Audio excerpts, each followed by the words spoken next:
In 1879, a unique 13th century manuscript vanished from the round reading room of the British Museum after being returned by a Prussian reader.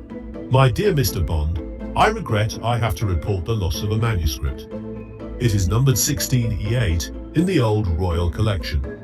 It is an octavo and contains French poems of the 13th century. The Voyage of Charlemagne is unique and gives a special value to the manuscript. It was used on Saturday, the 7th instant, by Mr. Rover, a German gentleman who was held an appointment at the Charterhouse School. Manuscripts used in the reading room are brought into the department at the close of the day to be returned to the shelves the first thing on the following morning. The returned manuscripts of Saturday 7th inst. followed this course, but when they were checked with the register on the following Monday morning, previous to being replaced on the shelves, it was found that the royal manuscript was not among them. A search among the printed books was at once made, on the supposition that the manuscript had been carried by mistake into the library, as sometimes happens, but no traces of it have been discovered there. I think that the manuscript must have been lost in the reading room. The manuscript contained the only surviving version of the Voyage of Charlemagne to the East, an Anglo-Norman poem considered to be the oldest poem in French literature, older than the Chanson de Roland itself.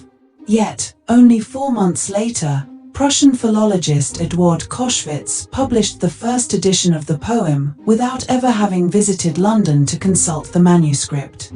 Adding to the mystery, Koschwitz dated his edition to 1880.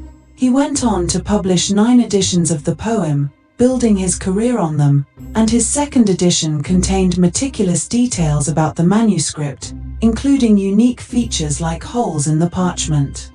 The book The 1879 Theft of Royal Manuscript 16E8 from the British Museum, published by Cambridge scholars, situates the theft within the academic rivalries of the late 19th century, particularly between German and French scholars following the Franco-Prussian War.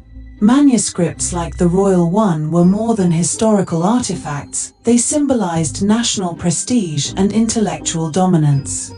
The study focuses on key figures like Koschwitz, whose editions of the poem brought both fame and controversy, and Herr Rother, a German scholar who later taught Tolkien at King Edward's School. It also delves into the tragic fate of Robert Reinsch, another young Prussian philologist and one of the last to consult the manuscript before it disappeared.